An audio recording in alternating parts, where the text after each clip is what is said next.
Hello नमस्कार दोस्तों, आप सभी का स्वागत है फिर से बीएससी प्रो क्लासेज में। दोस्तों, अपनी जो क्लास है लेक्चर नंबर सेकंड है, किसमें जो आपने नया पेपर स्टार्ट किया है अभी, जो कल ही स्टार्ट किया था, न्यूमेरिकल एनालिसिस, जिसको मैंने शॉर्ट फॉर्म में लिख रखा है NA। ठीक है, तो यहाँ पे उसका लेक्चर नंबर सेकंड है। और यहाँ पे देखो, अपन सबसे पहले मैंने आपको कह दिया था, कल बता दिया था पूरा कुछ कि भाई हम सबसे पहले जो सबसे हार्ड यूनिट इसको बताते हैं, इसमें बताते हैं, मैं इसे बोल रहा हूँ बताते हैं, यूनिट नंबर फोर्थ को उसको पढ़ेंगे सबसे पहले, उसको बनाएंगे सबसे इजी पहले। ठीक है, जो सबसे हार्ड है उसको सबसे इजी बनाएंगे, तभी जाके पता चलेगा कि हाँ भाई किस प्रकार या किस स्टैंडर्ड से यहाँ पे पढ़ाई होती है। ठीक है, तो यहाँ पे यूनिट नंबर फोर्थ की अपन बात कर रहे हैं, चैप्टर नंबर 9 है रेखिक बीजीय समीकरण निकाय के हल। तो यहाँ पे मैंने आपको कल बता दिए थे कि ये कुछ मेथड्स हैं। उन मेथड में सबसे पहले मैं बात कर रहा था जैकोबी विधि के बारे में, और मैंने आपसे कहा था कि ये पुनरावर्ती विधियाँ होती हैं। तो यहाँ पे अपन हेडिंग डाल लेते हैं और आज का जो टॉपिक है वो स्टार्ट कर देते हैं। ठीक है, तो सभी बच्चे यहाँ पे थोड़ा सा ध्यान दें कि अपने पास जो लेक्चर्स हैं रियल एनालिसिस के, कई बच्चों कमेंट आए, जैसे एक संदीप कुमार का है, आदिल का है, और कई हमें अंकित का है। तो ये कई यहाँ पे कमेंट आए हैं कि सर यहाँ पर रियल एनालिसिस की वीडियो नहीं आ रही है। तो आप चिंता ना करें, बिल्कुल आपको कोई दिक्कत नहीं आने वाली है। मैं यहाँ पे रियल की वीडियो इसलिए नहीं डाल रहा क्योंकि इसमें काफ़ी हो चुकी है, मतलब 45 लगभग वीडियो हो चुकी है उसमें। तो मैंने सोचा कि भाई बच्चों को कवर करने दो पहले, और उसके बाद में अपन यहाँ पे कंटिन्यू करेंगे। अब कमेंट आने स्टार्ट हो चुके हैं, तो अब आज ही मान लो, आज ही आपके 1 या 2 लेक्चर यहाँ पे अपलोड कर दिए जाएंगे रियल एनालिसिस में।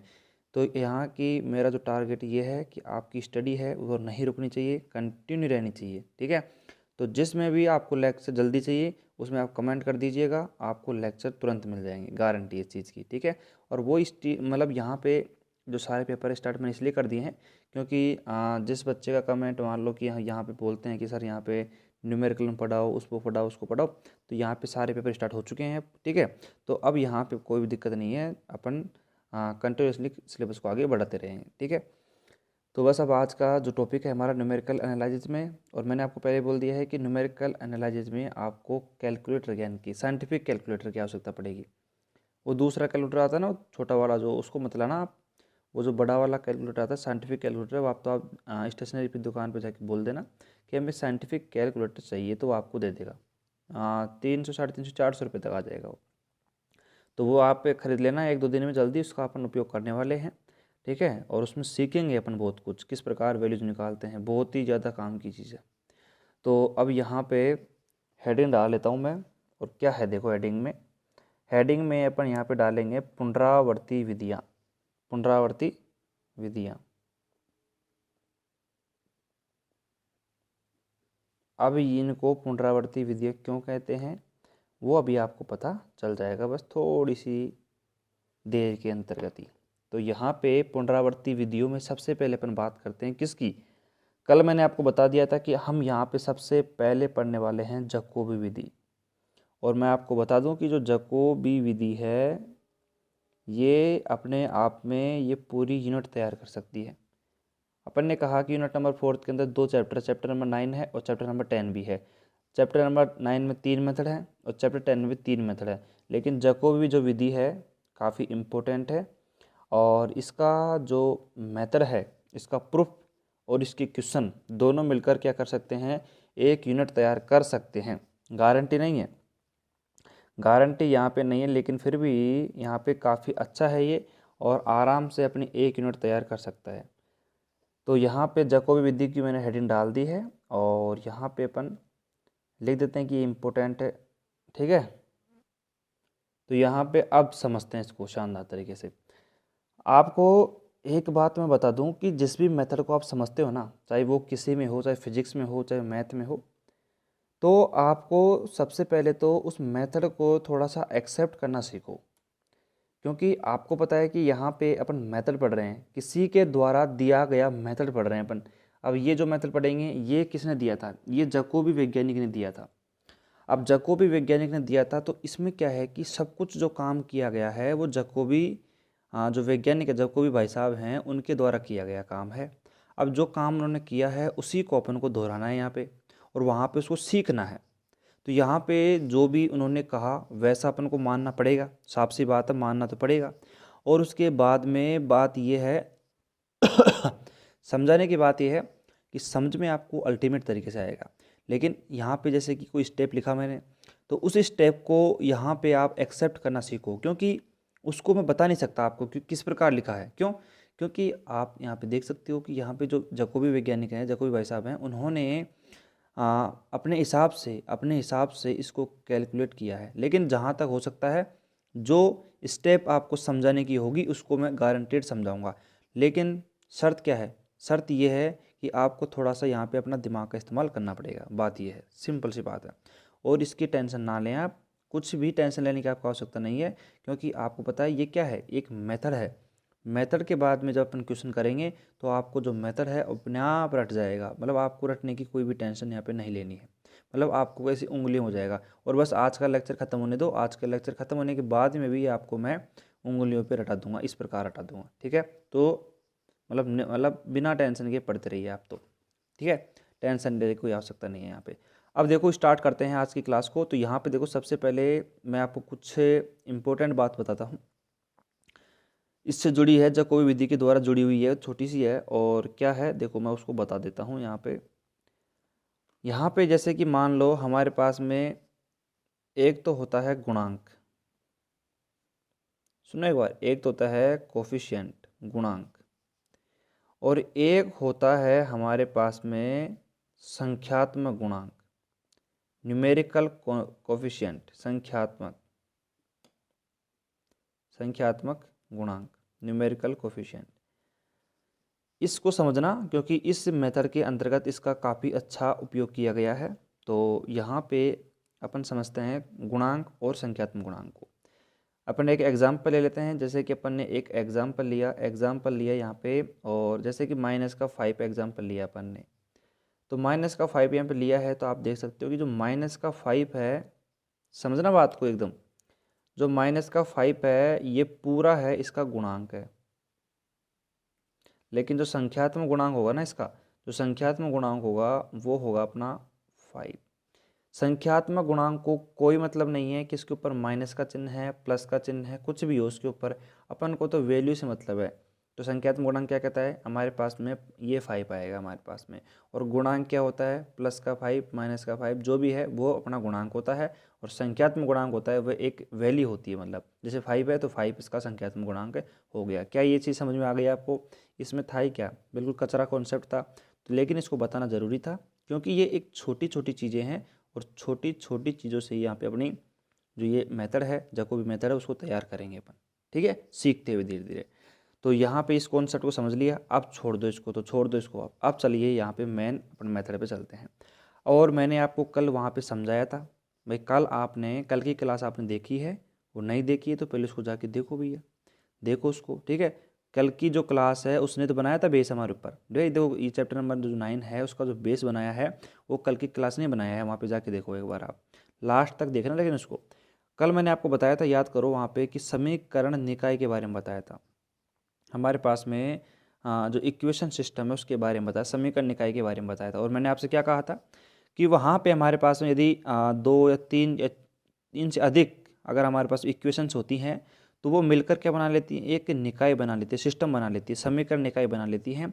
और समीकरण निकाय के अंतर्गत अपन बात करते हैं, हमारे पास में n तो समीकरण थी वहाँ पे। भाई देखो n तो समीकरण है और n ही क्या है हमारे पास में, उसमें चर मौजूद हैं। सही बात थी नहीं? तो यहाँ पे उसी कॉन्सेप्ट को लिखेंगे, और वही जो इक्वेशन अपन ने कल लिखी थी उसको यहाँ पे लिखते हैं। क्यों? क्योंकि जकोबी भाई साहब हैं, उन्होंने उसका उपयोग करा है। जकोबी भाई साहब ने अपनी जो जकोबी विधि है, जकोबी मेथड है, इसके अंतर्गत समीकरण जो निकाय है हमारा उसका उपयोग करा है। तो कैसे किया है उसको ध्यान से देखिए।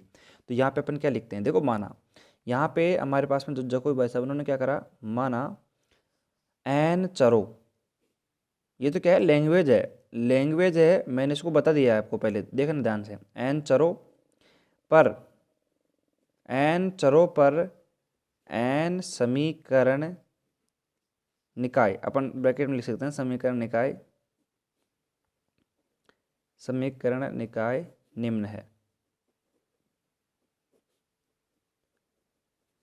माना n चरों, भाई n वेरिएबल्स, और n इक्वेशन, n समीकरण का समीकरण जो निकाय है वो निम्न है। वो कैसा है अपन देखते हैं नीचे। ये लिखा था अपन ने कल, आपको याद हो तो, बिल्कुल डिट्टो लिखा था, आपको याद हो तो। इस प्रकार ही कल मैंने आपको समझाया था कि इस प्रकार इक्वेशन होंगी, उसके अंतर्गत n वेरिएबल्स होंगे और n हमारे पास इक्वेशन होगी। वो कहलाएगा हमारे पास समीकरण निकाय कहलाएगा, इक्वेशन सिस्टम कहलाएगा। ये बात सही है या नहीं है ये बताओ पहले तो, ठीक है। और आपके मना करने से मैं यहाँ पे ये नहीं कहूँगा, क्योंकि मैंने पढ़ा दिया है आपको। आपके मना करने से कुछ नहीं होगा, आपके मना करने से कुछ नहीं होगा, क्योंकि मैंने इसको पढ़ा दिया है, ठीक है भाई साहब। तो यहाँ पे बात करते हैं, यहाँ पे देखो a11x1, बिल्कुल रटने की कोई आवश्यकता नहीं है। यहाँ पे ये क्या लिख रहे हैं अपन, इक्वेशन लिख रहे हैं। देखो a11x1 प्लस में यहाँ पे a12x2 प्लस में यहाँ पे a13x3, ठीक है। इसी प्रकार अपन डॉट डॉट डॉट डॉट आगे चलते हैं और क्या कहाँ तक पहुँचेंगे अपन, a1n और xn बराबर में क्या था हमारे पास, b1 था। ये हमारे पास कैसी इक्वेशन थी हमारे पास में, कल मैंने आपको समझाया था कि हमारे पास में क्या है, इक्वेशन है। आगे बात समझ में। यहाँ पे इसमें क्या है, n वेरिएबल्स हैं। और अब देखो इधर अपन को n समीकरण लिखनी है, तो नीचे की तरफ बढ़ते चलो, बढ़ते चलो भाई नीचे की तरफ। तो यहाँ पे आ जाएगा a, क्या आ जाएगा, a21 आ जाएगा, a21x1 प्लस में a22x2 प्लस में a23x3, फिर वही डॉट डॉट डॉट आगे चलेंगे भाई, और वही a2nxn बराबर में b2 है, कोई दिक्कत नहीं है। इसी प्रकार आगे चलेंगे, यानी कि a31x1 प्लस में a32x2 प्लस में यहाँ पे a33x3 और यहाँ पे डॉट डॉट आगे चलेंगे और कहाँ तक चलेंगे, a3nxn तक बराबर में b3 है। अब आगे चलो, मतलब आगे डॉट डॉट लिख दो। इसी प्रकार डॉट डॉट लिखोगे तो कहाँ तक पहुँचेंगे अपन, यहाँ पे अपन nवीं समीकरण तक पहुँच जाएंगे। कहाँ तक पहुँचेंगे, nवीं इक्वेशन तक पहुँच जाएंगे अपन। तो यहाँ पे क्या लिखेंगे, देखो a, ठीक है, a लिखेंगे और देखो क्या है, देखो 1 1 1 आ रहा था यहाँ पे, तो यहाँ पे इस देखो 1 2 3 है, तो यहाँ पे n आएगा और यहाँ पे आएगा 1 आएगा, कोई दिक्कत नहीं है। प्लस में an1 और यहाँ पे xn आएगा, यहाँ पे x1 ही आएगा, x1 ही आएगा। प्लस में यहाँ पे बात करते हैं हमारे पास में ये क्या आ जाएगा, an2 और x2, ठीक है। प्लस में यहाँ पे an3x3 डॉट डॉट अपन बात करते हैं यहाँ पे, ठीक है। और यहाँ पे क्या आ जाएगा, an और n और xn आएगा, ठीक है, बराबर में क्या आ जाएगा, bn आ जाएगा। तो मेरे को एक बात अब सभी बताएंगे, यहाँ पे सभी बताएंगे एक बात मेरे को, कि यहाँ तक आपको कोई दिक्कत है क्या, जकोबी जो विधि है उसमें आपको यहाँ तक कोई प्रॉब्लम है क्या। वैसे होनी नहीं चाहिए, अपन ने कुछ बताया भी नहीं अभी तक। अपन ने सिंपल यहाँ पे n जो अपने पास निकाय है, समीकरण का जो निकाय है उसको लिखा है। आप देख सकते हो यहाँ पे, आप यहाँ पे आराम से देख सकते हो कि हमारे पास में n तो क्या है, समीकरण हो गई, और इनके अंदर आप देख सकते हो n हमारे पास वेरिएबल, देखो x1 x2 x3 xn तक, तो n वेरिएबल हैं और क्या है हमारे पास में n समीकरण है। आप इसको अंडरलाइन कर सकते हो और एक एक चीज़ का आप मतलब यहाँ पे समझ सकते हो। तो इतना हमारे पास में जकोबी भाई साहब ने लिख दिया भाई साहब। उन्होंने ये कहा कि मैं यहाँ तक उपयोग करता हूँ, उसके बाद की कहानी को अब मैं समझाता हूँ आपको उन्होंने क्या किया था। तो इसके बाद की जो कहानी है उसको समझना बहुत इंपॉर्टेंट है, क्योंकि जो टर्निंग पॉइंट है अपने पास वो यहीं से आता है। अब यहाँ पे इतना आप छोड़ दो, इसको इतना आप छोड़ दो। उसके बाद में क्या है कि आप यहाँ पे समझो, एक बार क्या करो, समझो इसको। अब यहाँ पे एक एग्जाम्पल लेते हैं और एग्जाम्पल लेते हैं कुछ समझने के लिए कि आपको आगे है वो क्या काम करना है। अब मैंने आपको यहाँ पे समझाया है, अभी गुणांक समझाया है और संख्यात्मक गुणांक का भी समझाया है, तो उसका कॉन्सेप्ट का उपयोग लेंगे। जैसे कि आप यहाँ पे देखते हो हमारे पास में 3 इक्वेशन है, जैसे कि मान लो यह है 2x प्लस में हमारे पास में 3y प्लस में 5z बराबर में, जैसे कि हमारे पास कितना है, b1 भी ले लो भाई, जैसे 2 ले लिया, ठीक है। उसी प्रकार जैसे कि एक इक्वेशन और है हमारे पास, जैसे कि हमारे पास में क्या है, हमारे पास में ये क्या है हमारे पास में, जैसे कि ये x है, ठीक है। प्लस में हमारे पास में क्या है, प्लस में हमारे पास में कुछ और ले लो, जैसे कि अपन इसको ले लेंगे 6y ले लिया, प्लस में यहाँ पे 2z ले लो, बराबर हमारे पास में क्या है, यहाँ पे 4 ले लो, ठीक है। अब देखो यहाँ पे क्या करो, आप 4x करो, यहाँ पे समझो एक बार बात को, फिर मैं समझाऊंगा आपको यहाँ पे 4x क्यों लिया है। 4x ले लिया, यहाँ पे x ले लिया, और यहाँ पे जैसे अपने पास से बात करते हैं कि यहाँ पे आप 3x ले लो, ठीक है। और यहाँ पे ले लो आप 2x प्लस में यहाँ पे ले लो आप 7y ले लो, चलो कोई दिक्कत, 7y मत लो आप, यहाँ पे ले लो आप 4y ले लो, 4y प्लस में यहाँ पे ले लो आप 4z बराबर में 6 ले लो आप, ठीक है। यहाँ पे कोई दिक्कत नहीं है। अब यहाँ पे समझना ध्यान से, मैं क्या समझाने की आपको कोशिश कर रहा हूँ। ये वैल्यू आप कुछ भी ले सकते हो, उसमें कोई दिक्कत नहीं है, बस मैं आपको थोड़ा समझाने की कोशिश कर रहा हूँ। यहाँ पे समझो, मैंने आपको क्या समझाया था अभी, अब यहाँ पे मैंने आपको समझाया था, अभी समझाया था कि यहाँ पे गुणांक क्या होता है और संख्यात्मक गुणांक क्या होता है। गुणांक वो होता है कि हमारे पास में प्लस माइनस साथ में लेके आता है, और हमारे पास में जो संख्यात्मक गुणांक होता है वो केवल ओनली फॉर संख्या को वहाँ पे निरूपित कर देता है। अब यहाँ पे ध्यान से सुनना, यहाँ पे ध्यान से सुनना, क्योंकि यहाँ पे कॉन्सेप्ट आ रहा है और वो थोड़ा सा तगड़ा कॉन्सेप्ट है, तो यहाँ पे समझना बात को, थोड़ा तगड़ा कॉन्सेप्ट आ रहा है। यहाँ पे आपको पता है कि हमारे पास में जितने वेरिएबल होते हैं, जैसे कि हमारे पास में 3 वेरिएबल है, इसमें x, y और z हैं, और आपको पता है कि 3 वेरिएबल्स को निकालने के लिए, आपको पता है 3 वेरिएबल की मान निकालने के लिए हमें 3 इक्वेशन की आवश्यकता पड़ती है। बिल्कुल सही बात है। तो अब यहाँ पे मैं आपको क्या समझाने की कोशिश कर रहा हूँ, और ये काम है वो मैंने नहीं किया है, ये काम कर रहा है कौन, ये सारा जो काम अभी मैं करूँगा ये सब कुछ किया है जकोबी भाई साहब ने। तो मैं आपको थोड़ी समझाने की कोशिश कर रहा हूँ कि जकोबी भाई साहब ने यहाँ पे क्या करने की कोशिश करी है। यहाँ उन्होंने क्या कहा कि हम यहाँ पे विकर्ण अवयव की बात करेंगे, डायगोनल वेरिएबल की बात करेंगे, मतलब विकर्ण अवयव की बात करेंगे। तो यहाँ पे अपन बात करते हैं, अब ये विकर्ण अवयव क्या चक्कर है। तो इन्होंने क्या कहा, इन्होंने ये कहा कि हम यहाँ पे विकर्ण अवयव के लिए बात करेंगे, यानी कि हमारे पास में ये देखो, ये एक तरीके से क्या बन रहा है, एक विकर्ण अवयव बन रहा है, नहीं बन रहा। आप इस समीकरण में थोड़ा सा ध्यान से देखोगे तो यहाँ पे ये विकर्ण अवयव की भांति काम कर रहा है। देख लो आप, ये क्या कर रहा है, विकर्ण अवयव की भांति काम कर रहा है। तो इसको ध्यान से समझने की कोशिश करो। इन्होंने क्या कहा, इन्होंने ये कहा कि हमारे पास में, हमने देखो अब कॉन्सेप्ट लेंगे वहाँ पे काम संख्यात्मक गुणांक का, देखो ये मैंने यहाँ पे लिख रखा है संख्यात्मक गुणांक, इसको काम में लेंगे। तो यहाँ पे इन्होंने क्या कहा कि हमारे पास समीकरण नंबर जो ये फर्स्ट है, इसके अंतर्गत हमारे पास में जो ये x है, इसका जो मान है, इसका जो संख्यात्मक गुणांक है, इसका मान सबसे अधिक होगा। आप 3 इक्वेशन है, 3 इक्वेशन में जिसका मान, 3 इक्वेशन के अंतर्गत जिसका मान हमारे पास में x का जो अपने पास जो संख्यात्मक गुणांक का जो मान है वो सबसे अधिक होगा, उसको अपन यहाँ पे सबसे ऊपर लिखेंगे। इन्होंने ये कहा था, ठीक है। तो इन्होंने क्या कहा, हमारे पास में अपन विकर्ण अवयव का इस्तेमाल करेंगे, अर्थात विकर्ण अवयव का इस्तेमाल करेंगे इस इक्वेशन को सोल्व करने के लिए करेंगे। ये किसने कहा था, ये जकोबी भाई साहब ने कहा था।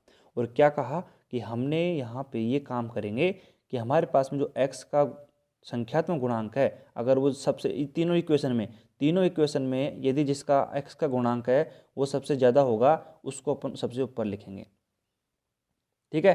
फिर उसके बाद में अपन बात करते हैं हमारे पास में, उसके बाद की बात करते हैं, हमारे उसको सबसे ऊपर लिख दिया। फिर उसके बाद में अपन बात करते हैं हमारे पास में y का जो गुणांक है, सेकेंड इक्वेशन की बात करते हैं। अगर y का जो गुणांक है अगर वो सबसे ज़्यादा होगा तीनों में, सबसे ज़्यादा होगा तीनों में, फिर उसको अपन लिखेंगे, ठीक है। फिर उसके बाद में z का जो गुणांक होगा जो सबसे ज़्यादा होगा इसमें, उसको अपन लिखेंगे। तो ये कहानी थी जकोबी भाई साहब ने अपन को समझाई थी, इसी कॉन्सेप्ट का अपन उपयोग करेंगे, ठीक है। तो यहाँ पे ये जो मैं एग्जाम्पल ले रहा था, बार बार बोल रहा था कि यहाँ पे 2 ले लो 4 ले लो, इसीलिए मैं बोल रहा था क्योंकि आपको समझने में यहाँ पे दिक्कत नहीं आई, ठीक है, समझने में आपको दिक्कत नहीं आई, ठीक है। अब देखो एक एग्जाम्पल अपन यहाँ पे लेते हैं, जैसे मान लो एक एग्जाम्पल ले लिया अपन ने, एक और समझना बात को, एक बात मैं आपको समझाने की यहाँ पे कोशिश कर रहा हूँ। एग्जाम्पल लेता हूँ मैं एक, आप इस मेथड को पहली बार पढ़ रहे हो भाई, इस मेथड को आप अभी पहली बार पढ़ रहे हो, मतलब आप अभी तक कभी इसका नाम ही नहीं सुना था जकोबी विधि का, और आप इसको पहली बार पढ़ रहे हो आज। तो एक बात मुझे बताओ कि जब आप किसी भी चीज़ को सीखने की कोशिश करते हो, जैसे मान लो कि आपने मोटरसाइकिल चलाना सीखना स्टार्ट किया, तो वहाँ पे आप 1 दिन लगाओगे, 2 दिन लगाओगे, 10 दिन लगाओगे, 15 दिन लगाओगे, मतलब महीना भर आपको अच्छी तरीके से, मतलब ठीक ठाक चलाना सीख जाओगे महीने भर में। तो आप इस मेथड को, एक बात बताओ, अभी पहली बार पढ़ रहे हो तो आप इसको थोड़ा एक्सेप्ट करने की कोशिश करो, क्योंकि आप पहली बार पढ़ रहे हो ना, तो सभी चीज़ों को कैच करने में आप यहाँ पे समर्थ नहीं हो। इसलिए क्या करना पड़ेगा आपको, उसी प्रकार जिस प्रकार अपन गाड़ी चलाने के लिए बार बार मेहनत करते हैं, प्रैक्टिस करते हैं, ठीक है, उसी जुनून के साथ में, उसी एक जोश के साथ में आपको यहाँ पे मैथमेटिकल फिजिक्स नहीं है, ये है न्यूमेरिकल एनालिसिस। न्यूमेरिकल एनालिसिस को आपको पढ़ना पड़ेगा एक जोश के साथ में, तभी जाके आपको ये हमारे पास मेथड्स हैं आपको समझ में आएंगे। तो वही समझाने की कोशिश कर रहा हूँ मैं आपको कि हमारे पास में जो ये मेथड है इनको क्या है कि थोड़ा ध्यान से सुने, और एक बार में सभी चीज़ों को पकड़ नहीं पाओगे इसकी गारंटी अपनी है, ठीक है। लेकिन आप इसको दोबारा अगर इसको रिकॉर्डेड देखोगे, दोबारा लेक्चर यूट्यूब पे देख लोगे, तो एक बार दोबारा देखने से क्या होगा कि एक एक चीज़ें आपकी दोबारा कंप्लीट हो जाएंगी। तो आपको इसको दोबारा भी देखना है इस लेक्चर को, ठीक है। तो अब यहाँ पे मैंने आपको क्या कहा है कि सिंपल सा एक तीन इक्वेशन हमारे पास, इस एक तो क्या है एग्जाम्पल ले रहे हैं अपन, ये एग्जाम्पल ले रहे हैं, इसको आपको एग्जाम में नहीं लिखना है, ये एग्जाम्पल अपन इसके ऊपर अप्लाई करेंगे, ठीक है। इसके ऊपर अप्लाई करेंगे, किस प्रकार करेंगे बस आप थोड़ा सा धैर्य यहाँ पे रखिए। जैसे कि मान लो यहाँ पे अपन एक इक्वेशन और ले लेते हैं, जैसे कि मान लो यहाँ पे अपन बात करते हैं जैसे कि 6x है ना, और प्लस में अपन ने 2x ले लिया, प्लस में यहाँ पे क्या ले लिया, यहाँ पे ले लिया जैसे कि 4z ले लिया, ठीक है। बराबर में हमारे पास में क्या लिख दिया हमने, लिख दिया 4 लिख दिया, चलो ठीक है। उसके बाद हमने यहाँ पे लिख दिया 6x है, तो यहाँ पे लिख दिया मैंने 8x लिख दिया, 8x प्लस में यहाँ पे y तो लिखो, यहाँ पे y थोड़ी आएगा, y आएगा। यहाँ पे मैंने लिख दिया कि 5y, और प्लस में क्या लिख दिया हमारे पास में 5z लिख दिया, चलो ठीक है। बराबर में हमने क्या लिख दिया 3 लिख दिया। उसके बाद हमने यहाँ पे क्या लिख दिया 6 8 आ गया, और हमने क्या लिख दिया यहाँ पे लिख दिया 4x प्लस में यहाँ पे लिख दिया मैंने 6y प्लस में, और यहाँ पे लिख दिया मैंने जैसे कि अपन क्या करते हैं 5z ही मैंने यहाँ पे लिख दिया, 5z नहीं तो यहाँ पे आप कुछ लिख लो, चलो 5z ही रहने तो देखते हैं क्या होता है। तो 4 3 और यहाँ पे ले लो कुछ भी 2 ले लो, उसमें क्या फ़र्क पड़ता है। तो यहाँ पे अगर अपन बात करें इस इक्वेशन की, तो इस इक्वेशन को आप किस प्रकार अरेंज करोगे, मेरे को एक बात बताओ। यहाँ पे देखो जो ये विकर्ण अवयव का जो ये अपना जो एक पैटर्न है, इसको कब लगाएंगे, इस मेथड को जब लगाएंगे अपन, कि जब इसको अपन अरेंज कर लेंगे, किसके अनुसार अरेंज कर लेंगे, किसके अनुसार, हमारे पास न्यूमेरिकल कोफिशिएंट संख्यात्मक गुणांक के आधार पर इसको अपन अरेंज कर लेंगे, तब जाके ये कॉन्सेप्ट अपन लगाएंगे, ठीक है। तो यहाँ पे देखो अब आप देख सकते हो कि हमारे पास में जो x का जो गुणांक है, हमारे पास में जो x का गुणांक है अगर वो सबसे ज़्यादा होगा उस इक्वेशन को अपन सबसे पहले लिखेंगे, फिर उसके बाद में y का जो गुणांक है वो ज़्यादा होगा उसको लिखेंगे, उसके बाद में हमारे पास जो ऐड का गुणांक होगा उसको बाद में, मतलब उसके सबसे बाद में लिखेंगे, ठीक है। तो यहाँ पे आप देख सकते हो कि हमारे पास में अरेंज किस प्रकार होगा, देखो ये हमारे पास में फर्स्ट में आएगी क्योंकि यहाँ पे x का गुणांक सबसे ज़्यादा है। उसके बाद में दोनों इक्वेशन चेक करो कि y का गुणांक सबसे ज़्यादा किसमें है, तो y का गुणांक इसमें ज़्यादा है, ठीक है। तो आप यहाँ पे देख लो दूसरा इक्वेशन ये आ जाएगी, ठीक है। उसके बाद में हमारे पास बचा क्या, तीसरा हमारे पास z बच गया, तो ये हमारे पास तीसरी इक्वेशन हो जाएगी। तो इस प्रकार आप इसको अरेंज करोगे फिर उसके जैसे कि अपन इसको लिख सकते हैं इस प्रकार, देखो यहाँ पर इसको लिख देते हैं, बिल्कुल आराम से समझेंगे, कोई भी जल्दीबाजी अपन नहीं करेंगे। मेथड नंबर फर्स्ट समझ रहे हैं, 4 नंबर पक्के कर सकती है, मैं आपको पहले बोल रहा हूँ, और ये 4 नंबर तो ये पक्का कर सकती है, और इसके अलावा जो इसका क्वेश्चन आएगा वो भी 4 नंबर का आएगा, यानी कि 8 नंबर अकेला एक मेथड तैयार कर सकता है आपका। तो आप देख सकते हो दम तो है। तो यहाँ पे देखो सिंपली अगर इसको लिखेंगे अपन 8x प्लस में लिख देंगे 5y प्लस में 5z बराबर में 3 है, ठीक है। उसके बाद में यहाँ पे अपन लिखेंगे सेकेंड नंबर का ये आएगा 4x प्लस में यहाँ पे 6y प्लस में 5z बराबर में हमारे पास क्या आ गया, 2 आ गया। उसके बाद में यहाँ पे ये z आ जाएगा, तो यहाँ पे कितना आ गया देखो हमारे पास में यहाँ पे क्या आएगा 6x, ठीक है, और प्लस में हमारे पास में क्या आ जाएगा 2y प्लस में हमारे पास में क्या आ जाएगा 4z बराबर में हमारे पास में 2 नहीं 4 आएगा।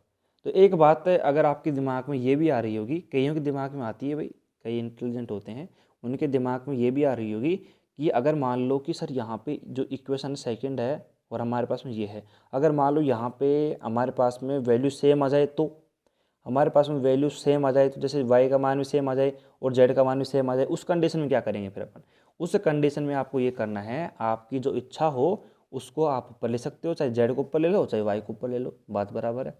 कॉन्सेप्ट समझ में आया या नहीं आया पहले ये बताओ मेरे को, क्योंकि कई बच्चों के दिमाग में सवाल रहता है कि सर यहाँ पे हमारे पास में मान लो कि हमारे पास में अगर इक्वेशन बराबर आ जाए तो मैंने उस सब को यहीं पे रोक दिया है कि यहाँ पे आप क्या करना है, सिंपली यहाँ पे आपको आपकी इच्छा के अनुसार जो भी आपको अच्छा लगे वो आप कर दो, ठीक है, चाहे y को ऊपर कर दो या z को ऊपर कर दो। तो मेरे को एक बात बताओ, यहाँ पे इस कॉन्सेप्ट में आपको कहीं दिक्कत है क्या, यहाँ पे मैं इसको दोबारा बताता हूँ। देखो क्या करा अपन ने, कुछ नहीं करा, दोबारा समझो इसको, एक बार दोबारा समझो। आप क्या करा है, कुछ नहीं करा हमने, सबसे पहले हमने समझा कि गुणांक और संख्यात्मक गुणांक क्या होता है। भाई गुणांक होता है हमारे पास सिंपली, जैसे -5 अपन ने लिया था एग्जाम्पल, तो वहाँ पे -5 लिया था, तो माइनस का 5 तो हो गया गुणांक और संख्यात्मक गुणांक हो गया 5 ओनली 4। उसके बाद में जैकोबी भाई साहब ने क्या करा कि उसने कहा कि मैं तो यहाँ पे जो n समीकरण और n चर वाला जो इक्वेशन है उसकी सहायता लूँगा।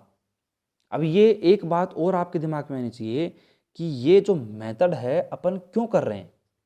भाई कईयों के दिमाग में आया भी होगा, अब जो स्टार्ट करते हैं अपन मेथड तो भाई किसी न किसी मकसद के कारण करते हैं, कोई न कोई टारगेट अपन लेके चलते हैं, तो आपको उस टारगेट का आंसर मिलेगा, जल्द ही मिलेगा। बस आप थोड़ा सा आगे पढ़ते रहिए कि आखिरकार अपन ये जो काम कर रहे हैं ये क्यों कर रहे हैं। भाई काम तो आना चाहिए ना भाई, फालतू में ये जो जैकोबी भाई साहब हैं इन्होंने अपनी फालतू मेहनत क्यों करी है इसके ऊपर, तो ये कुछ न कुछ काम आएगी अपने, तो वो काम आएगी उसको बताएंगे, बस थोड़ी देर रुको, पेशेंस रखो थोड़ा सा। तो यहाँ पे अब देखो यहाँ पे क्या करा अपन ने, सिंपली n समीकरण का यूज ले लिया अपन ने, यहाँ पे लिख दिया। उसके बाद मैंने आपको क्या समझाने की कोशिश करी है कि यहाँ पे जैसे कि अपन एक इक्वेशन ले लेते हैं, इक्वेशन के अंतर्गत अपन यहाँ पे देखते हैं कि हमारे पास में जो x का कोफिशिएंट है उसको सबसे ऊपर लिखेंगे। भाई x का जो कोफिशिएंट हमारा संख्यात्मक गुणांक है, हमारे पास में न्यूमेरिकल जो कांस्टेंट है वो सबसे ज़्यादा होगा, उसको सबसे ऊपर लिखेंगे। फिर उसके बाद में जो y का कोफिशिएंट होगा, y का जो न्यूमेरिकल कोफिशिएंट होगा उसको लिखेंगे। फिर उसके बाद में z का जो कोफिशिएंट सबसे बड़ा होगा उसको लिखेंगे। ठीक है, इस प्रकार उसको अरेंज करेंगे। उसके बाद में हम यहाँ पे विकर्ण अवयव वाला यहाँ पे फॉर्मूला अप्लाई करेंगे, ये वाला। अब देख लो यहाँ पे अपन इसके अंतर्गत ये जो विकर्ण अवयव वाला है इसको किस प्रकार अप्लाई करेंगे। देखो इस प्रकार करेंगे, आप थोड़ा ध्यान से देखोगे ना तो आपको समझ में आएगा अल्टीमेट तरीके से। देखो इस प्रकार देखो यहाँ पे अपन डॉट डॉट लाइन कितनी स्टार्ट करेंगे, x1 आएगा, फिर यहाँ पे देखो ये x2 आ जाएगा, फिर यहाँ पे x3 आ जाएगा और ये चलता जाएगा कहाँ तक, ये अपने चलता जाएगा n तक। इस प्रकार यहाँ पे अपन ने ये अपने पास विकर्ण अवयव के लिए बात करेंगे। किसके लिए बात करेंगे, विकर्ण अवयव के लिए बात करेंगे। ठीक है, इस प्रकार यहाँ पे आप इसको ध्यान से देख सकते हो, कोई दिक्कत नहीं है। तो ये कहानी कही है अपने पास विकर्ण अवयव की, और मैंने यहाँ पे देखो एक भी चीज़ मैंने अपनी तरफ से नहीं की है। ये पूरा काम कौन कर रहा है, ये जैकोबी भाई साहब कर रहा है। जो उन्होंने किया था वो अपन यहाँ पे सीखने की कोशिश कर रहे हैं। साफ सी बात है, साफ सी बात है। और मैंने पहले ही बोल दिया आपको कि चीज़ों को एक्सेप्ट करना सीखो, क्योंकि उन्होंने जो कहा था उसी को अपन सीख रहे हैं। और देखो सीख रहे हैं ना अपन, तो उन्होंने तो किया था और अपन सीख रहे हैं, तो कुछ ना कुछ तो अंतर होगा भाई साहब। ठीक है, तो थोड़ा बहुत अंतर तो आएगा ही कि उन्होंने किस प्रकार आपको समझाया था। अगर आपको एक तो वो सिखाएं, एक मैं सिखा रहा हूँ आपको, तो भाई अंतर तो आएगा ही, साफ सी बात है। तो आप जैकोबी भाई साहब तो सीख नहीं सकते क्योंकि वो तो परलोक सिधार गए अब। ठीक है, तो यहाँ पे अब इतना कॉन्सेप्ट में आपको कोई दिक्कत है क्या, बताओ। इतना कुछ नहीं, दिक्कत नहीं है, तो बस अपना काम हो चुका है कि ये कॉन्सेप्ट था अपने पास जो विकर्ण अवयव का, ये आपको समझ में आ गया है, जो कि मैंने आपको बना दिया, देखो इस प्रकार बना दिया है। तो ये आराम से आप कर सकते हैं अपन। अब क्या करेंगे अपन, अब यहाँ पे क्या करेंगे अपन, यहाँ पे हमारे पास में जिस प्रकार हमारे पास में जो हमने कहा था कि हमारे पास में जो संख्यात्मक गुणांक सबसे ज़्यादा किसका है, x का है, y का है, z का है। उसी प्रकार देखो यहाँ पे संख्यात्मक गुणांक जो होगा x1 का वो सबसे ज़्यादा होगा। उसके बाद में सेकंड इक्वेशन की बात करेंगे तो x2 का सबसे ज़्यादा होगा। उसी प्रकार x3 का सबसे ज़्यादा होगा, उस प्रकार xn का सबसे ज़्यादा होगा। तो अपन क्या करेंगे, अपन यहाँ पे x1 का मान निकालेंगे, x2 का मान निकालेंगे, ठीक है, और xn का मान निकालेंगे, x3 का मान निकालेंगे। कैसे निकालेंगे, थोड़ा ध्यान से देखोगे इसमें तो आपको अल्टीमेट तरीके समझ में आएगा। देखो ये जो सारी क्वेश्चन है हमारे पास, देखो x1 का मान निकालेंगे ना अपन, x1 का मान निकालेंगे तो देखो ये सब उधर चल जाएंगे, सब उधर चल जाएंगे माइनस के अंतर्गत, और हमारे पास जो a11 है वो सब के अपॉन में आ जाएगा, अर्थात b1 अपॉन में a11, फिर a12 अपॉन में a11, a13 अपॉन में a1। क्या कहा मैंने, क्या कहा, सुना क्या आपने ध्यान से, भाई सुना क्या। अपन ने क्या करेंगे यहाँ पे, अब आगे चल के अपन x1, x2, x3, xn का मान निकालेंगे। तो कैसे निकालेंगे, इनको सबको उधर भेज देंगे, ठीक है, यानी कि b1 के माइनस में भेज देंगे, और जो a11 है उसका भाग लगा देंगे, यहाँ पे a22 का भाग लगा देंगे, यहाँ पे a33 का भाग लगा देंगे, और यहाँ पे किसका भाग लगा देंगे अपन, ann का भाग लगा देंगे। साफ सी बात है। तो आगे काम क्या करेंगे, आगे अपन काम करेंगे चलते ही, वो करेंगे किसके ऊपर, वो करेंगे अपन यहाँ पे x1, x2, x3 के ऊपर। ठीक है, चले आगे, चले आगे, चलो भाई साहब। तो अब यहाँ पे मैंने आपसे क्या कहा था कि अपन x1 का मान निकालेंगे, x2 का मान निकालेंगे, x3 का मान निकालेंगे। ठीक है, तो यहाँ पे देखो फिर अपन x1 का मान किस प्रकार निकालेंगे, जैसे अपन x1 का मान निकालेंगे तो हमारे पास में जो इधर RHS में b1 था, b1 के अपॉन में हो जाएगा a11, फिर सारे माइनस में जाएंगे। देखो ये a12 है, इसके अपॉन में भी a11 आ जाएगा, और हमारे पास में क्या आ जाएगा यहाँ पे देखो x2, क्योंकि x1 तो इधर है ही, x2 आ जाएगा। फिर हमारे पास माइनस का a13 अपॉन में क्या आ जाएगा a11 आएगा, और यहाँ पे आएगा x3। उसी प्रकार डॉट डॉट डॉट हमारे पास में a1n अपॉन में a11 डॉट में xn। सिंपल सा है, कुछ नहीं है। उसी प्रकार देखो अपन x2 का मान निकालेंगे तो यहाँ पे क्या आ जाएगा, देखो b2 अपॉन में आ जाएगा a22 माइनस का यहाँ पे अपन बात करेंगे, देखो x2 इधर है तो x1 आएगा यहाँ पे, सिंपल सी बात है। a12 थोड़ी आएगा, a12 ही आएगा, a12 नहीं आएगा, a21 आएगा, यहाँ पे a21 आएगा, यहाँ पे आएगा a22 और यहाँ पे आएगा अपने पास x1 आएगा, माइनस का a23 अपॉन में यहाँ पे a22 और यहाँ पे आ जाएगा x3, डॉट डॉट अपन बात करेंगे यहाँ पे, तो a2n अपॉन में a22 डॉट में xn आएगा, कोई दिक्कत। इसी प्रकार अपन यहाँ पे x3 की बात करते हैं तो यहाँ पे आ जाएगा b3 अपॉन में a33 माइनस का यहाँ पे क्या आएगा बताओ, a हमारे पास में 31 अपॉन में a33 और यहाँ पे क्या आएगा फिर हमारे पास में देखो x1 भी आएगा, माइनस का यहाँ पे देखो a32 आएगा यहाँ पे, ठीक है, और अपन में a33 और यहाँ पर हमारे पास में x2 आएगा, क्योंकि x3 तो यहाँ पे मौजूद है तो x3 यहाँ पे नहीं आएगा, तो यहाँ पे डॉट डॉट करेंगे अपन, यहाँ पे डॉट डॉट करके लिखेंगे a3n अपॉन में क्या लिखेंगे a22 नहीं 33। यहाँ पे थोड़ा सा आपको कन्फ्यूज नहीं होना है, क्योंकि देखो आप देख सकते हो अपॉन में कौन सी वैल्यू आएगी जो हमारे पास में इनके गुणांक में थी, यानी कि देखो a11 a22 और a33, ठीक है। उसके बाद में क्या करेंगे, सिंपल सी बात है, हमारे पास में जो इधर x1 x2 x3 लिख दिया है उसको इधर नहीं लिखना है। जैसे कि अपन x1 लिखा है तो इधर x1 नहीं आएगा, इधर x2 लिखा है तो इधर x2 नहीं आएगा, इधर x3 लिखा है तो इधर x3 नहीं आएगा। साफ सी बात है, वो तो अपन पक्षांतर तो कर रहे हैं बिल्कुल यार, कोई दिक्कत थोड़ी इसमें। अपन आगे चलेंगे, नीचे लिखेंगे, तो अब यहाँ पे अपन xn लिखेंगे, अब यहाँ पे xn लिखेंगे तो आप देखो कि हमारे पास में bn अपॉन में क्या आ जाएगा, bn अपॉन में आ जाएगा ann, ठीक है। माइनस में लिखेंगे, देखो an1 अपॉन में क्या लिखेंगे ann डॉट में क्या आ जाएगा x1 आ जाएगा, माइनस का वही an2 अपॉन में ann और x2 आ जाएगा। अब एक बात मुझे एक बताओ, यहाँ पे हमने यहाँ पे जो n टर्म्स था उसको तो उठा लिया भाई, जो हमारे पास में n टर्म्स था उसको तो यहाँ से उठा लिया, यहाँ पे लिख दिया, यानी कि xn के मल्टीप्लाई में जो था ann उसका लगा दिया भाग यहाँ पे। अब यहाँ पे क्या लिखेंगे, यहाँ पे अब इसको अपन ऐसे तो छोड़ नहीं सकते, अपन यहाँ पे मेथड की बात कर रहे हैं, हमारे पास में जो मेथड है उसकी बात कर रहे हैं, ठीक है। तो इसके अंतर्गत अपन क्या करेंगे, हमारे पास में जो यहाँ पे लिखा हुआ था, आपको पता हो यहाँ पे क्या लिखा हुआ था, यहाँ पे लिखा हुआ था हमारे पास में ann मल्टीप्लाई में xn अपॉन में बात करते हैं ann लिखा हुआ था यहाँ पे। तो यहाँ पे क्या करेंगे, देखो अब यहाँ पे क्या करेंगे, उससे जो पहले वाला टर्म्स था, इससे जो पहले वाला टर्म्स था उसको अपन बनाएंगे। कैसे बनाएंगे, थोड़ा ध्यान से देखोगे, थोड़ा सा ध्यान समझने की कोशिश करो, मैं आपको पीछे दिखाता हूँ एक बार। तो अब देखो मैं आपको समझाने की क्या कोशिश कर रहा हूँ। हमारे पास में जो ये टर्म्स है ना, अब देखो इस टर्म्स को मैंने वहाँ पे लिख दिया है, आप देख सकते हो वहाँ पे हमने क्या लिखा है, हमने लिखा है xn बराबर में, तो xn बराबर हमने क्या लिखा xn अपॉन में अपन ने क्या लिख दिया ann लिख दिया। अब देखो ये जो टर्म्स है इससे पहले वाला टर्म्स अपन को लिखना पड़ेगा, तो कैसे लिखेंगे, सिंपल सी बात है, बस ये छोटी सी बात है, इसको समझने में आपको कोई दिक्कत होनी नहीं चाहिए। देखो ये इससे पहले वाला लिखेंगे तो आप पता है an आएगा, अब ये n है ना तो an में से एक कम कर देंगे, यानी पहले वाला टर्म्स लिख रहे हैं अपन तो n माइनस का 1 आ जाएगा, और यहाँ पे भी xn का जो पहले वाला टर्म्स लिख रहे हैं तो यहाँ पे भी क्या आ जाएगा मल्टीप्लाई में आ जाएगा xn माइनस का 1 आ जाएगा।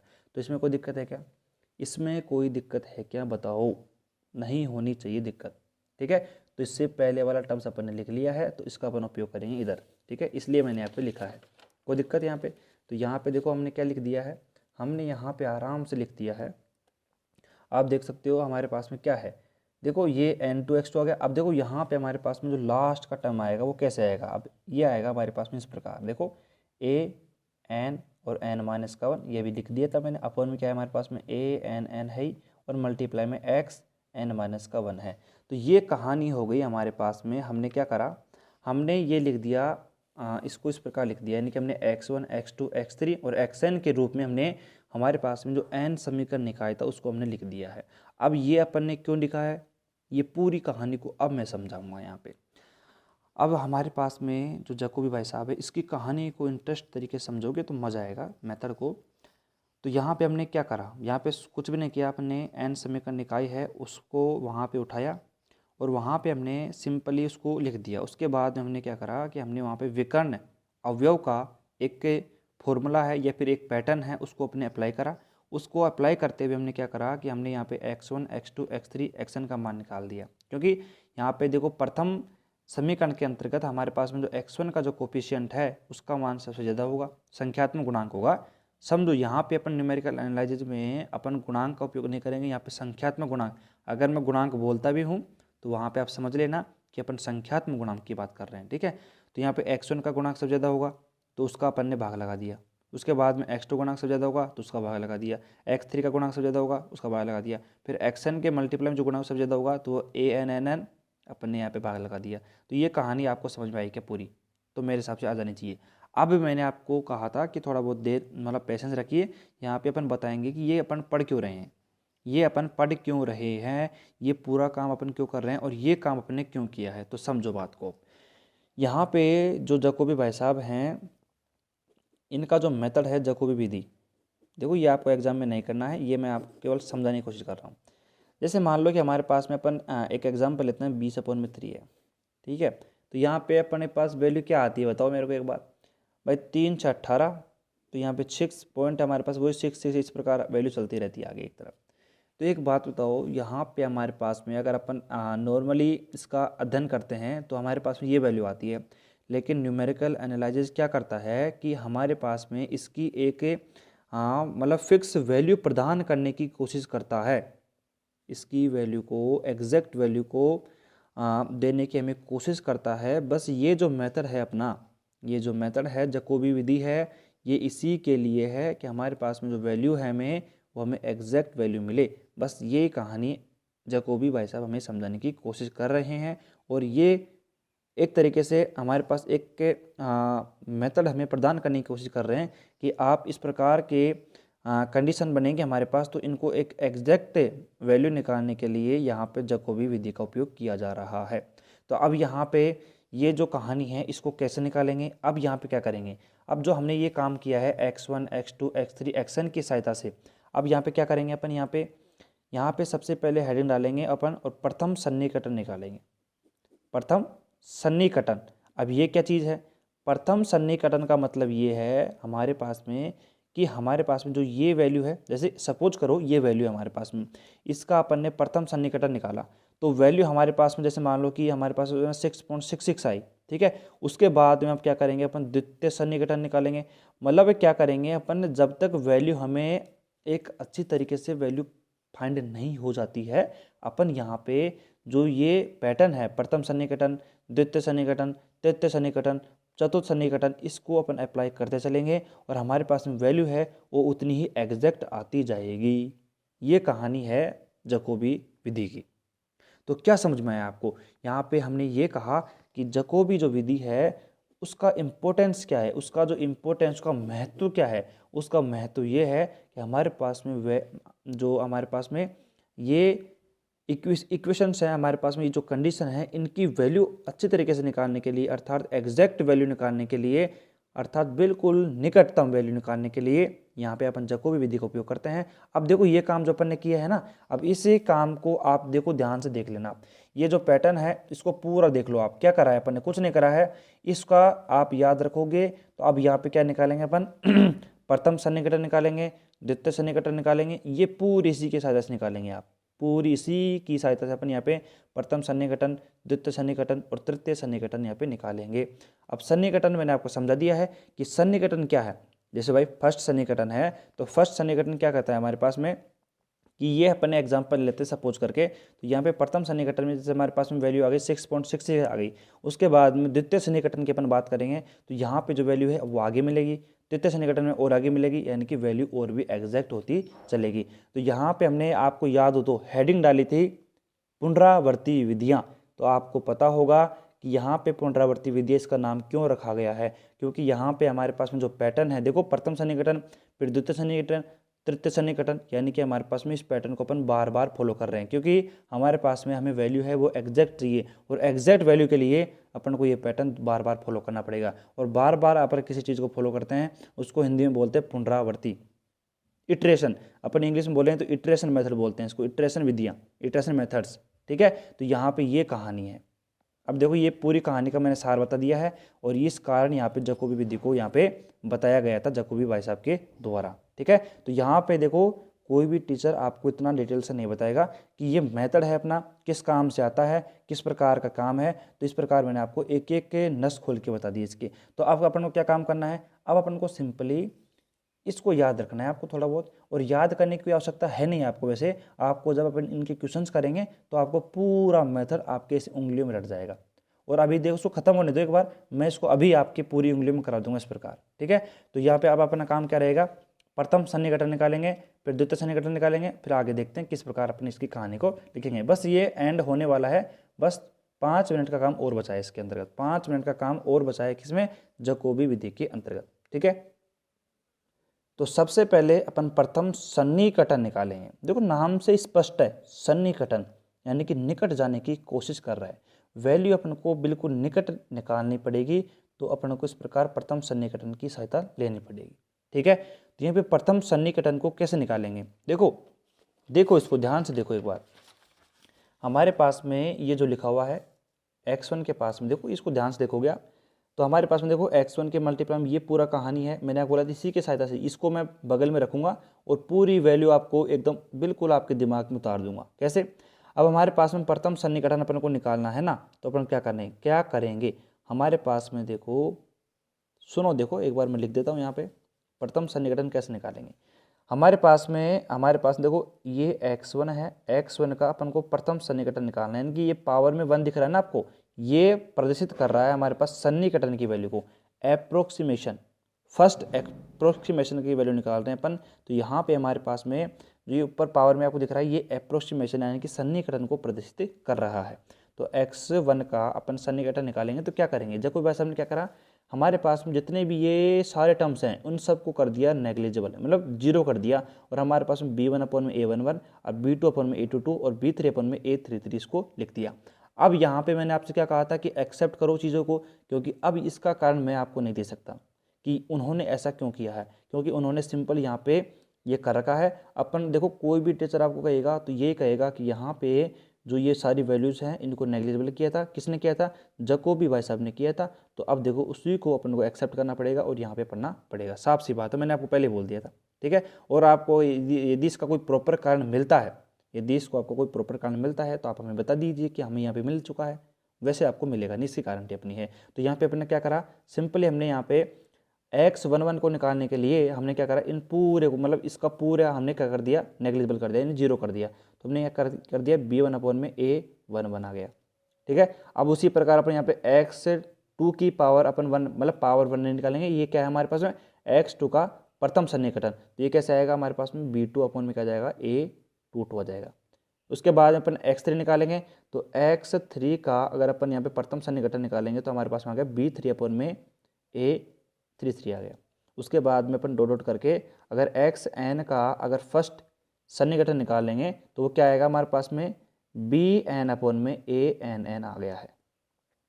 तो हमने क्या देखा कि प्रथम सन्निकटन निकालने के लिए कुछ भी नहीं किया, हमारे पास में जो ये समीकरण आई थी यानी कि x1 x2 x3 के जो मान निकाले थे अपन ने, वहाँ पे हमारे पास में क्या किया, हमने ये जो सारे टर्म्स हैं इनको अपन क्या कर दिया, नेग्लिजिबल कर दिया, जीरो कर दिया, इनको जीरो कर दिया। और यहाँ पे जो ये टर्म्स है इनको लिख दिया है, ये हमारे पास में क्या आ गया, प्रथम सन्निकटन आ गया है, ठीक है। अब बात करते हैं द्वितीय सन्निकटन की, इसको समझना थोड़ा ध्यान से।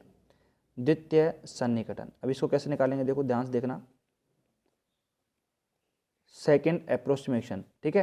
तो यहाँ पे अगर हम बात करें द्वितीय सन्निकटन की तो कैसे निकालेंगे, अब देखो यहाँ पे निकालेंगे अपन, देखो ये x1 का अपन क्या निकालेंगे, द्वितीय सन्निकटन, ठीक है। यहाँ पे निकालेंगे अपने पास x2 का अपन द्वितीय सन्निकटन, उसी प्रकार यहाँ पे x3 का द्वितीय सन्निकटन, फिर उसी प्रकार अपन क्या करेंगे, डॉट कर देंगे और यहाँ पे क्या निकाल लेंगे, सीधा नीचे की तरफ क्या निकालेंगे। देखो अब हमारे पास देखो क्या, समझो बात को एक बार ध्यान समझो, क्या करेंगे, इसी प्रकार अपन डॉट आगे करेंगे और हमारे पास में जो xn है ना, इसका भी अपन द्वितीय सन्निकटन निकालेंगे। आगे बात में तो हमने यहाँ पे क्या निकाल रहे, द्वितीय सन्निकटन निकाल रहे, सेकेंड अप्रोक्सीमेशन निकाल रहे। कैसे निकालेंगे इसको समझो ध्यान से, इक्वल टू में लगा दो इधर, ठीक है, और इसको ध्यान से समझो। हमने हमारे पास में प्रथम सन्निकटन कैसे निकाला, हमारे पास में जो x1 के टर्म्स थे उनको यहाँ पे इनको कर दिया जीरो, ठीक है, सबको हटा दिया। और हमने यहाँ पे b1 अपन में a11 और b2 अपन में a22 और b3 अपन में a33 अपन ने यहाँ पे लिख दिया है। लेकिन अब यहाँ पे क्या करेंगे, हम यहाँ पे द्वितीय सन्निकटन कैसे निकालेंगे, अब हमारे पास में प्रथम सन्निकटन आ चुका है, यानी कि देखो x11 भाई x11 x21 x31 आ चुका है, यानी कि हमने प्रथम सन्निकटन निकाल लिया है। तो कुछ नहीं करना है, कुछ भी नहीं करना है, यानी कि आपको यहाँ पे द्वितीय सन्निकटन निकालना है, यानी कि x1 का 2 निकालना है, x2 का 2 निकालना है, x3 का 2 निकालना है। तो कुछ नहीं करना है, यहाँ पे आप देख लो x1 की जगह यहाँ पे देखो, इसमें ध्यान से देखो, अब यहाँ पे जो x2 की पावर 1 लिख देंगे, x3 की पावर 1 लिख देंगे, और यहाँ पे x2 में क्या लिखेंगे, x1 की पावर 1, अर्थात जहाँ पे भी आपको यहाँ पे x2 x3 दिख रहे हैं ना, उनकी पावर 1 कर दो, तो हमारे पास में द्वितीय सन्निकटन आ जाएगा। कैसे, एक बार देखो ध्यान से, पहली बार पढ़ रहे हो ना, थोड़ा समझ में कम ही आएगा, चीज़ों को एक्सेप्ट करो, चीज़ों को एक्सेप्ट करो, थोड़ा सा ध्यान से सुनने की कोशिश करो, आपको सब समझ में आएगा। देखो हम क्या कर रहे हैं, हम क्या कह रहे हैं कि यहाँ पे द्वितीय सन्निकटन निकालने के लिए हमारे पास में जो ये इक्वेशन है,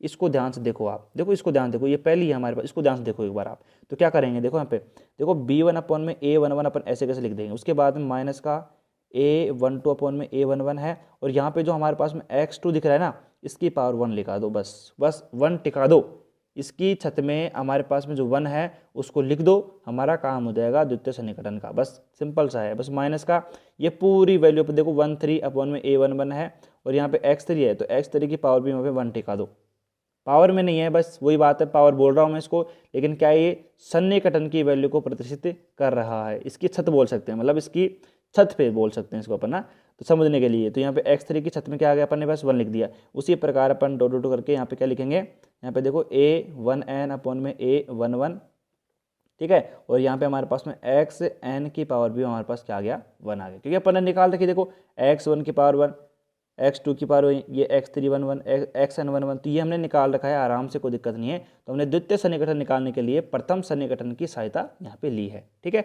अब यहाँ पे कुछ भी नहीं करना है आपको, बस यहाँ पे इसको उठा देंगे अपन यहाँ पे, और यहाँ पे क्या लिख देंगे बताओ आप, यहाँ पे देखो हमारे पास में क्या जाएगा b2 अपॉन में क्या जाएगा a22, ठीक है। उसी प्रकार यहाँ पे अपन देखो बात करेंगे a21 अपॉन में a22, तो यहाँ पे हमारे पास में जो x1 आएगा उसकी पावर आएगी, यहाँ पे पावर नहीं ऐसे बोल सकते हैं, द्वितीय सन्निकटन x1 की पावर कितनी आ गई, 2 आ गई, ठीक है। तो यहाँ पे माइनस का हम यहाँ पे क्या बोलेंगे a23 अपॉन में बात करते हैं, हमारे पास में क्या जाएगा देखो a22, तो हमारे पास में x3 आएगा, तो यहाँ पे x3 की जो पावर हमारे पास आएगी वो यहाँ पे 2 आएगी, सिंपल सी बात है, बस यही है, कोई दिक्कत नहीं है इसमें। तो ये हमारे पास 2n अपॉन में a22, और यहाँ पे xn, और यहाँ पे अरे नहीं गलती कर दी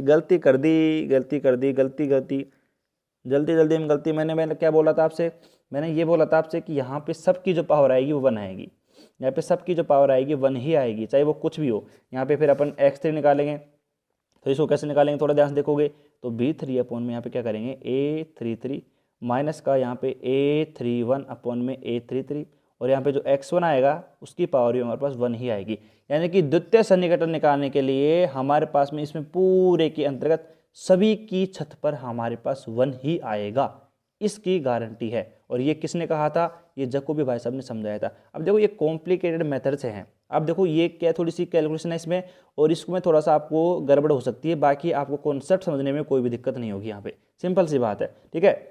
उसी प्रकार इसको आगे बढ़ाएंगे। अब देखो इसको लिखने में आपको थोड़ी बहुत समस्या आएगी, लेकिन आपको एक बार इसको समझो, दोबारा भी समझो, फिर दोबारा आप इसको लिखोगे ना तो आपको कोई दिक्कत नहीं आएगी, साफ सी बात है इसमें, ठीक है।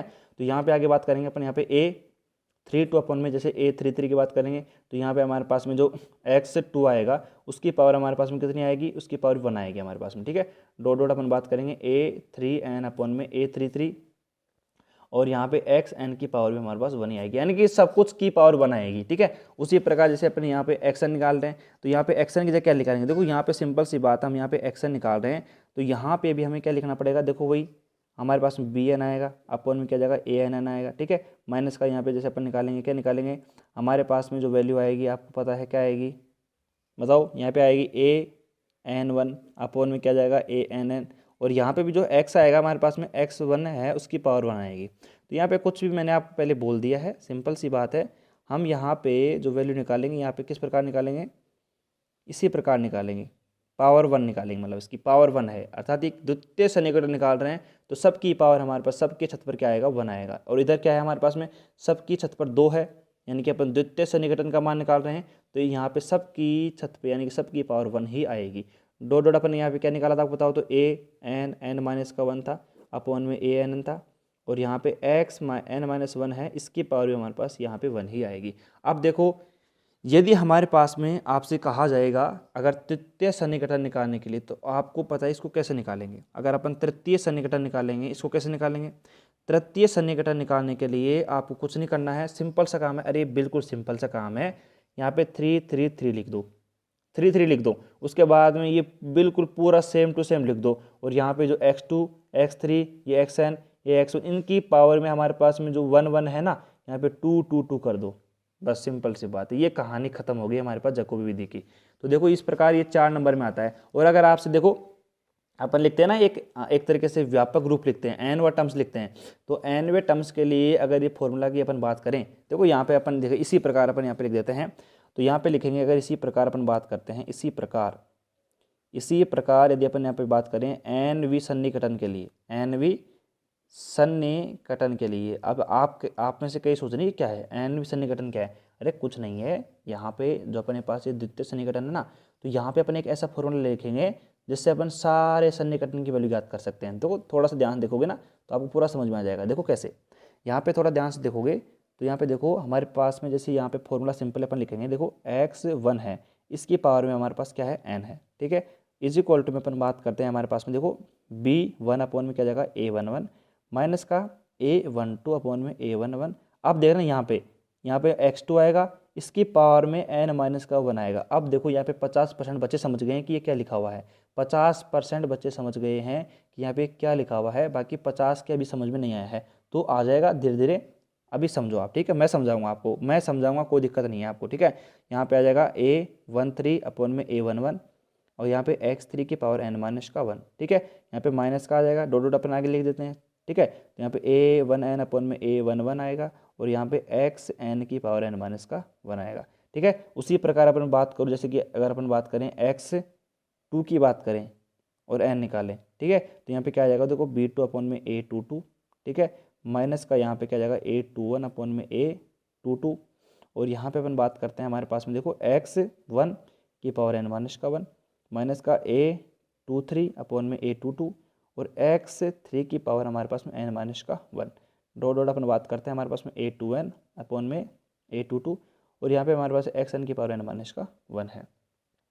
इसी प्रकार इसको आगे बढ़ा देंगे अपन, जैसे इसको आगे बढ़ा देंगे अपन, तो आगे बढ़ाते हुए चलेंगे तो यहाँ पे क्या आ जाएगा, देखो आगे बढ़ाते हुए चलेंगे तो यहाँ पे क्या जाएगा xn की पावर n है इज इक्वल टू देखो bn अपॉन में क्या जाएगा ann माइनस का हमारे पास में देखो an1 अपॉन में क्या करेंगे, देखो an1 अपॉन में यहाँ पे ann और यहाँ पे लिखेंगे अपन x और यहाँ पे 1 की पावर x1 की पावर n माइनस का 1 माइनस का an2 अपॉन में ann और वही x2 की पावर, x2 नहीं x1 ही आएगा यहाँ पे क्या है, नहीं x2 आएगा। अरे यार यहाँ पे क्या थोड़ी सी गड़बड़ हो जाती है, कई बार हो जाती है। देखो x1 है, ये x2 है, ये x3 आ जाएगा, तो यहाँ पे x2 आ जाएगा, यहाँ पे कोई दिक्कत नहीं है, n माइनस का 1 है।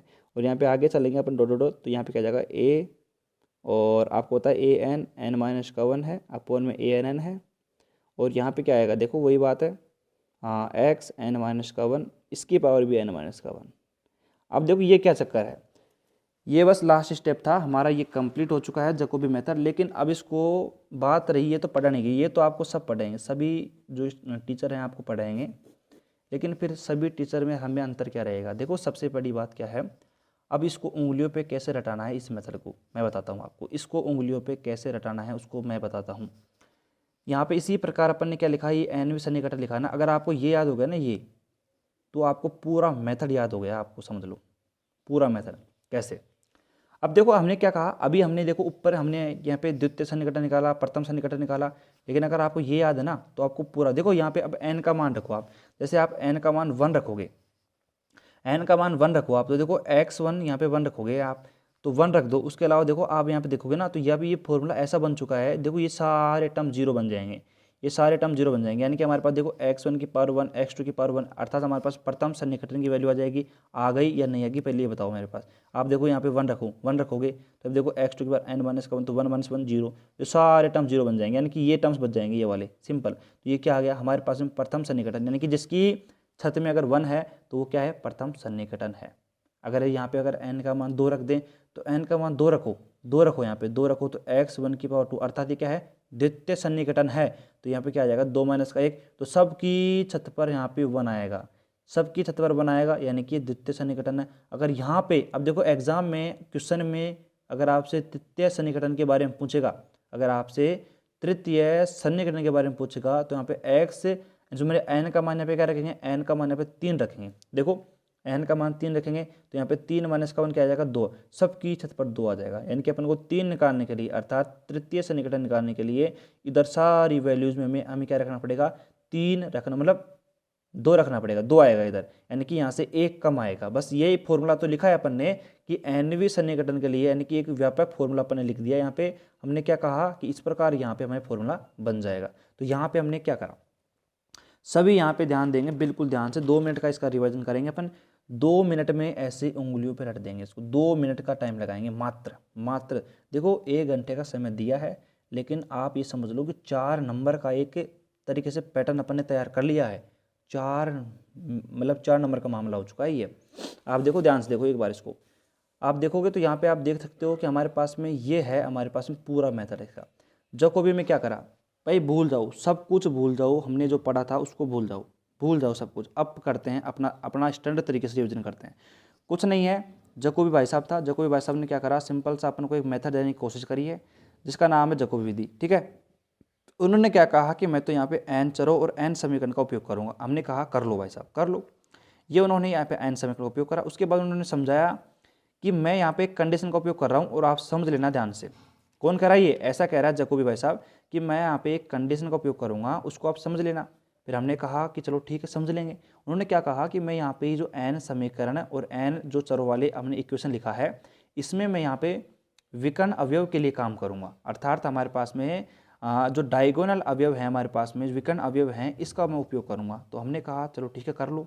तो हमने क्या देखा, उन्होंने ये डायगोनल यहाँ पे अवयव यहाँ पे ले लिया, ठीक है। सपोज करो ये जो अपन को समझा रहा है, ये कौन समझा रहा है, जैकोबी भाई साहब समझा रहा है, ठीक है। पूरा सपोज करके चलो।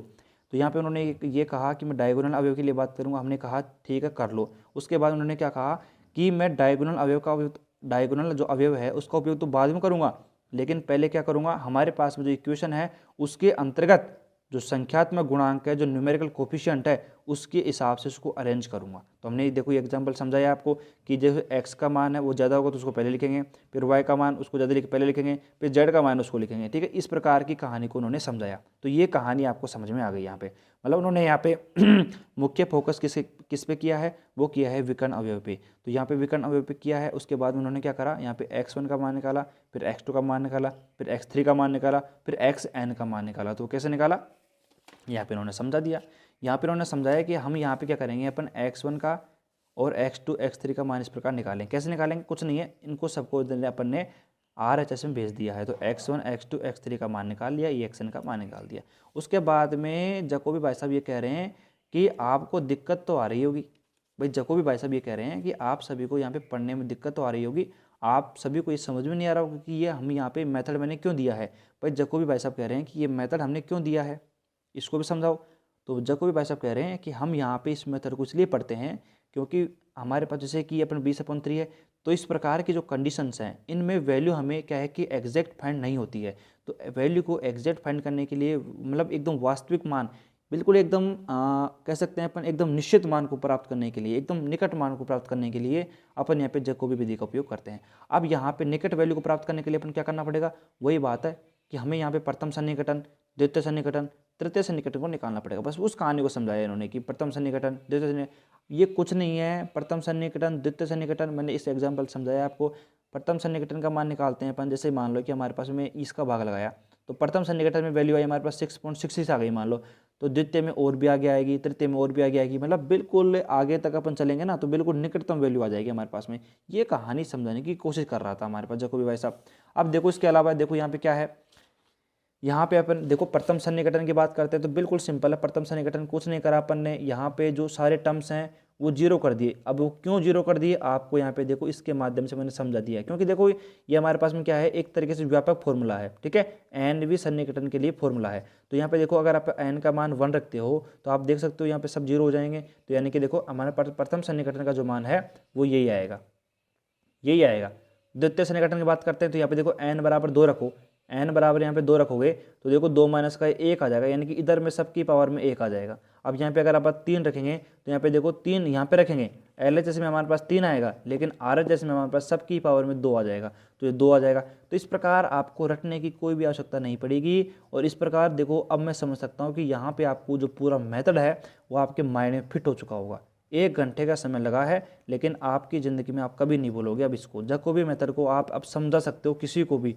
इस प्रकार मैंने आपको समझा दिया, एक एक चीज़ों को मैंने समझा दिया, नस तोड़ दी इसकी मैंने, आप देख सकते हो आप। तो अब इससे बढ़िया तो आपको कोई समझा भी नहीं सकता। और अब भी आपके समझ में नहीं आया है तो फिर आपके नहीं आएगा समझ में, इसकी गारंटी अपनी है, इसकी गारंटी अपनी है। और अगर जिसको समझ में आ गया होगा वो भूलेगा नहीं ज़िंदगी में, इसकी गारंटी भी अपनी है। ठीक है, तो ये कहानी अपनी जैकोबी विधि की मैंने समझा दी है आपको। तो यहाँ तक अगर एग्जाम में आपसे पूछेगा तो आपको यहाँ तक करना है, यहाँ तक देखो, यहाँ तक लिखना है आपको।